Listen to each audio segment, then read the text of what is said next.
Then probability will अकर। मतलब life में कुछ भी करने का जो सबसे पहला स्टेप है वो है कि पहले हमको अपने माइंड में इस बात को एस्टैब्लिश करना होगा, यानी कि अपने माइंड में इस बात को एक्सेप्ट करना होगा कि जो हम करने वाले हैं वो पॉसिबल है। अगर पहले ही हमको डाउट है कि वो पॉसिबल भी है या नहीं है, तो उसके बाद हम कुछ भी कर लें उसका कोई फायदा नहीं है। वहां पे रिजल्ट नेगेटिव ही आएगा, यानी रिजल्ट सही आ ही नहीं सकता। फॉर एग्जाम्पल, आप एक ऐसे बैकग्राउंड से हो जहां पर ज्यादा कुछ किसी ने अचीव नहीं किया है, या एक ऐसे बैकग्राउंड से हो जहां पर के जो आपके जो दोनों पेरेंट्स हैं उन्होंने सिर्फ जॉब करी है, कभी बिजनेस नहीं किया है। तो जैसे ही आप अपने बेस पर कोई बिजनेस करने के बारे में सोचोगे भी तो सब डरने लग जाएंगे। सब आकर के आपको क्या कहेंगे कि नहीं नहीं बहुत मुश्किल है, नहीं हो सकता, नहीं हो सकता, नहीं हो सकता, पॉसिबल ही नहीं है। तो वो कह रहे हैं पॉसिबल नहीं है, वो प्रॉब्लम नहीं है। पहले आपके खुद के माइंड में आना चाहिए कि ये पॉसिबल है, तब अगर आप बिजनेस करो तो वो बिजनेस करने का कोई फायदा है। अगर आपके खुद के भी माइंड में डाउट है कि पता नहीं ये हो भी पाएगा या नहीं हो पाएगा, तो फिर आपके फेलियर के चांसेस बहुत ज्यादा है। वंस यू अंडरस्टैंड कि ठीक है अभी तक किसी ने नहीं किया है, अभी तक नहीं हुआ है, पास्ट में नहीं हुआ है, लेकिन इसका मतलब ये नहीं है कि फ्यूचर में भी नहीं हो सकता है। मुश्किल हो सकता है लेकिन पॉसिबल तो है। हो सकता है बहुत ही मुश्किल हो वो करना, क्योंकि जो बंदा जो बिजनेस बैकग्राउंड से है उसको तो पूरा पीछे से सपोर्ट मिलने वाला है। उनके पास में नॉलेज भी है, एक्सपीरियंस भी है, पैसा भी है। इस बंदे के पास में ना तो नॉलेज है, ना एक्सपीरियंस है, ना पैसा है, ना सपोर्ट है घर वालों का। तो इसका मतलब क्या है कि इसको मुश्किलें उससे 1000 गुना ज्यादा आने वाली है। लेकिन अगर वो एक्चुअल में करना चाहता है तो पहले उसके माइंड में ये थॉट प्लांट होना बहुत जरूरी है कि पॉसिबल है। Then there is a probability कि हो सकता है वो सक्सेसफुल हो जाए। बिल्कुल इस तरीके से है कि अगर हम अपने घर से ये सोच करके निकलेंगे कि कहीं मेरा एक्सीडेंट ना हो जाए, एक्सीडेंट ना हो जाए, एक्सीडेंट ना हो जाए, पता नहीं मैं वहां पहुंच भी पाऊंगा या नहीं, तो पक्का उसका एक्सीडेंट होगा, क्योंकि वो बहुत डरा हुआ है। तो डर करके चलाएगा तो काम काम करके चलाएगा, तो नहीं भी एक्सीडेंट होना होगा तो हो जाएगा। तो वो 1 से लाख वहां पे नहीं पहुंच सकता। बट उसके माइंड में अगर ये क्लियर है कि नहीं नहीं कोई बहुत बड़ी बात नहीं है, वहां मैं पहुंच सकता हूं। हाँ, हो सकता है रास्ते में बहुत प्रॉब्लम्स आएंगी, ट्रैफिक जैम होगा, ये होगा वो होगा, हो सकता है मेरे से जल्दी कुछ लोग पहुंच जाए, मैं थोड़ा लेट पहुंच जाऊं, लेकिन मैं पहुंच सकता हूं। वंस दैट इज क्लियर, अब अगर वो ड्राइव करे तो उसमें एटलीस्ट एक कॉन्फिडेंस होगा, और कोई प्रॉब्लम आई तो और अच्छे से कॉन्फिडेंस से उसको फेस कर पाएगा। तो जब भी आपको कुछ ऐसा करना है जो पास्ट में नहीं हुआ है, दैट कुड बी एनीथिंग, छोटे से छोटा, बड़े से बड़ा, तो सबसे पहले माइंड में इसको एक्सेप्ट करना पड़ेगा कि it is possible. Then probability will occur. अब इसका क्या मतलब है? मतलब अगर आपने अपने माइंड में एस्टैब्लिश कर भी लिया है कि ये पॉसिबल है, क्या इसका मतलब ये है कि आपको उसमें सक्सेस मिलनी ही मिलनी है? नहीं। चाहे कोई भी काम हो, छोटे से छोटा या बड़े से बड़ा, वहां पर प्रोबेबिलिटी काम करती है। We can't be 100% sure under any circumstances in anything. एक प्रोबेबिलिटी ऑफ फेलियर हमेशा रहता ही रहता है। मान लो कोई मशीनरी है, उसको ऑपरेट करने का एक तरीका है, उसकी एक मैनुअल है, और उसको उसी तरीके से ऑपरेट कर रहे हो जैसा कि बताया हुआ है, तब जो आपकी सक्सेस की प्रोबेबिलिटी है that could be 99.99%। It can't be 100%, क्योंकि हो सकता है मशीन बंद पड़ जाए किसी और रीजन से। बट वो प्रोबेबिलिटी भी तभी काम करती है जब आपके माइंड में एस्टैब्लिश हो चुका हो कि इट इज पॉसिबल, मैं इस मशीन को ऑपरेट कर सकता हूं। जैसे इसका सबसे अच्छा एग्जांपल इंडिया में हम अपने घरों में देखेंगे। जैसे कोई भी ऐसा गैजेट होता है जो थोड़ा सा भी कॉम्प्लिकेटेड होता है, कोई नया स्मार्टफोन आया है या कोई नए फीचर्स आए हैं, तो जो एक पर्टिकुलर एज पे लोग हैं, 50 साल, 60 साल, 70 साल, वो कैसे घबरा जाते हैं उसको देख करके। और जो छोटे बच्चे होते हैं वो कितनी जल्दी सीख लेते हैं। क्यों? क्योंकि उनके दिमाग में ये थॉट नहीं है कि ये इम्पॉसिबल है। इनफैक्ट अगर ध्यान से इस कोटेशन को ऑब्जर्व करोगे तो इसकी भी जरूरत सिर्फ तब है जब हमारे दिमाग में ये बैठा हो कि ये इम्पॉसिबल है, नहीं तो इस थॉट की भी जरूरत नहीं है कि ये पॉसिबल है।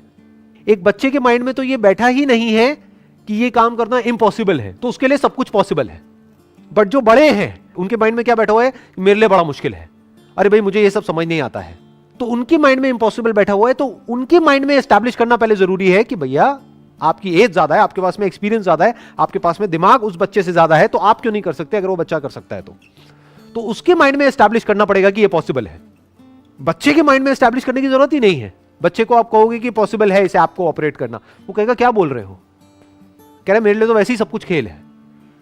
कहते मैंने कहा कब कि इम्पॉसिबल है, तो मुझे आप क्यों कह रहे हो कि ये पॉसिबल है? समझ गए ना? ये आसान वर्ड की जरूरत कहां पर है? जिसके दिमाग में बैठा हो कि ये मुश्किल है। जिसके लिए वैसे ही सब कुछ आसान है, उसको इस वर्ड की जरूरत तक नहीं है कि आसान है।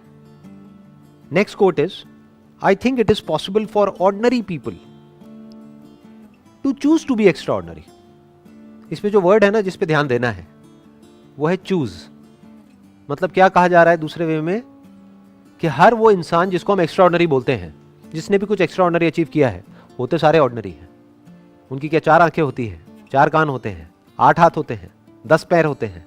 दिखने में और हर तरीके से वो बिल्कुल एक नॉर्मल इंसान के जैसे होते हैं, बिल्कुल ऑर्डिनरी होते हैं.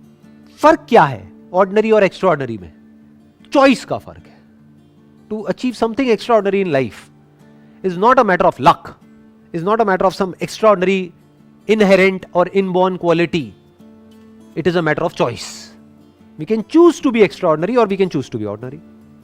Extraordinary लोग जो करते हैं, कब करते हैं? लाइफ में एक बार या हर रोज, लाइफ के हर मोमेंट में जो वो करते हैं, जिस तरह से वो चॉइसेस लेते हैं, चाहे वो बहुत छोटा सा डिसीजन हो, सुबह जल्दी उठने का. इनफैक्ट ऐसे बहुत सारे सर्वेज हुए हैं जहां पर ये देखा गया है कि जिन भी लोगों ने कुछ एक्स्ट्राऑर्डिनरी लाइफ में अचीव किया है, वो सुबह जल्दी उठते हैं. तो अगर आप भी सुबह जल्दी उठते हैं, इसका मतलब ये नहीं कि आप एक्स्ट्राऑर्डिनरी हो जाओगे, क्योंकि एक्स्ट्राऑर्डिनरी होने के लिए और भी 100 काम करने पड़ेंगे. लेकिन उन 100 में से एक क्या है? सुबह जल्दी उठना. सुबह जल्दी उठ करके अपने दिन को प्लान करना, ये देखना कि इस दिन को मैं मीनिंगफुल कैसे बनाऊं, कि आज मैं क्या अलग करने वाला हूं, या आज के दिन को प्रोडक्टिव कैसे बनाऊं. If you choose to wake up early in the morning, क्यों? क्योंकि वो करना सही है, तो ये आपको ऑर्डिनरी से थोड़ा सा एक्स्ट्राऑर्डिनरी बना देता है. और थोड़ा थोड़ा करके बंदा ज्यादा एक्स्ट्राऑर्डिनरी होता चला जाता है.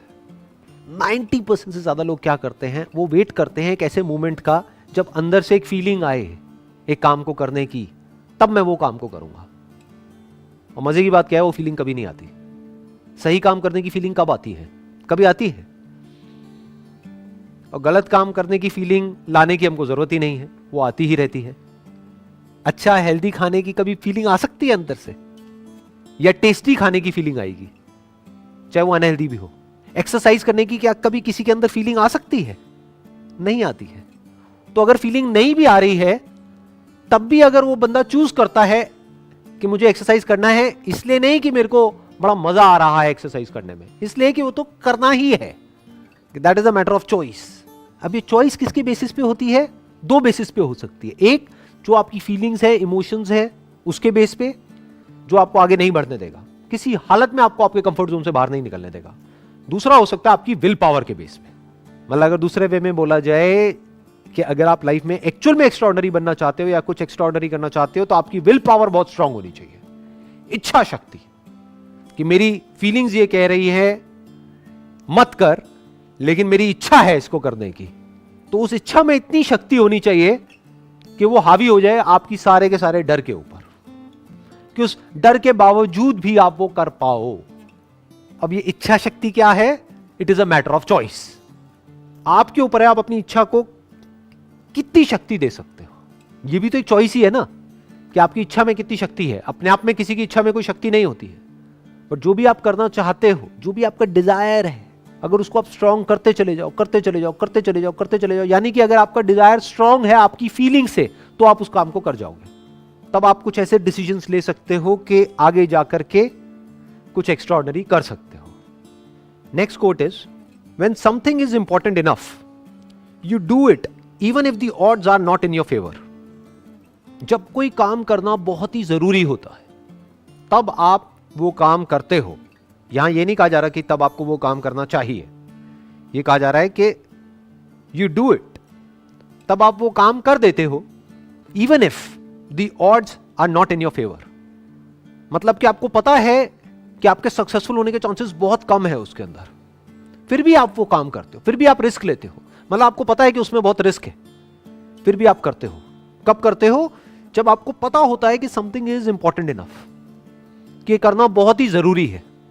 फॉर एग्जाम्पल, आप किसी जंगल में खो गए हो और प्यास से तड़प रहे हो, तो वहां पर क्या करोगे? वहां पर बैठ करके एक्सक्यूजेस दोगे कि यहां पे पानी नहीं है? क्या करोगे वहां पर? किसी भी तरह से पानी को ढूंढने की कोशिश करोगे, जबकि चांसेस बहुत कम है कि आपको पानी मिल पाएगा वहां पर, क्योंकि आप जंगल में खो चुके हो, आपको रास्ता नहीं पता है. लेकिन फिर भी मरते दम तक कोशिश करते रहोगे. क्यों? क्योंकि प्यास बहुत बड़ी है. क्यों? क्योंकि प्यास एक्चुअल में है, रियल है, कोई इमेजिनरी नहीं है. दोनों में बड़ा फर्क होता है। जैसे ज्यादातर मेरे सेशंस में एक क्वेश्चन है जो बड़ा कॉमन है, लोग पूछते हैं कि सर जब आपकी वीडियो देखते हैं तो बड़े चार्ज अप हो जाते हैं, मोटिवेट हो जाते हैं, बाद में बैक टू नॉर्मल लाइफ, ऐसा क्यों होता है? ऐसा इसलिए होता है क्योंकि तुम्हारे अंदर प्यास ही नहीं है। कड़वा है लेकिन सच है,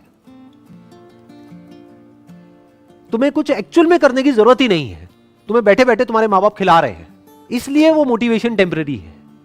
एक्चुअल में आपके अंदर से डिजायर नहीं आ रहा है, एक्चुअल में कोई जरूरत नहीं है, बस मेरी वीडियो देखी और चार्ज अप हो गए, टेम्पररी है, कुछ देर के लिए हो गए, एक्चुअल में तो प्यास है ही नहीं।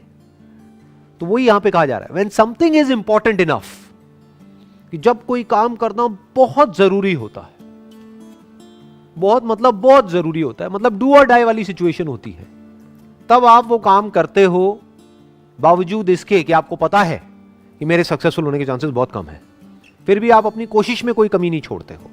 अगर इस कोट के कॉन्टेक्स्ट को हम समझने की कोशिश करेंगे ना, तो हमको इलॉन मस्क का जो भी बैकग्राउंड है उसको समझना पड़ेगा कि उन्होंने एग्जैक्टली क्या किया, कैसे कैसे काम करे। इनफैक्ट जो भी कुछ आज तक इन्होंने किया है, 8-10 अलग अलग तरह के बिजनेसेस करे हैं, वो सब ऑलमोस्ट नेक्स्ट टू इम्पॉसिबल थे। वहां पर सक्सेसफुल होने के चांसेस बहुत ही कम थे, और सिर्फ आज तक जो किया वो ही नहीं, अभी भी जो कर रहे हैं उसमें सक्सेसफुल होने के चांसेस बहुत ही कम है, लेकिन फिर भी he is going for it. क्यों? क्योंकि वो करना जरूरी है। किसके लिए जरूरी है? इलॉन मस्क के लिए, खुद के लिए जरूरी नहीं है, क्योंकि he is already a billionaire. Humanity के लिए जरूरी है। फॉर एग्जाम्पल इलेक्ट्रिक कार्स या फिर एनर्जी एफिशिएंट कार्स, ये बनानी बहुत जरूरी है ताकि पोल्यूशन कम हो, ताकि ग्लोबल वार्मिंग का हम सोल्यूशन निकाल सके। तो ये करना जरूरी है। तो अब ये करने के लिए चाहे कितनी भी मुश्किलें आ जाए, कितने भी फेलियर्स आ जाए, कितनी भी प्रॉब्लम्स आ जाए, करना है तो करना है।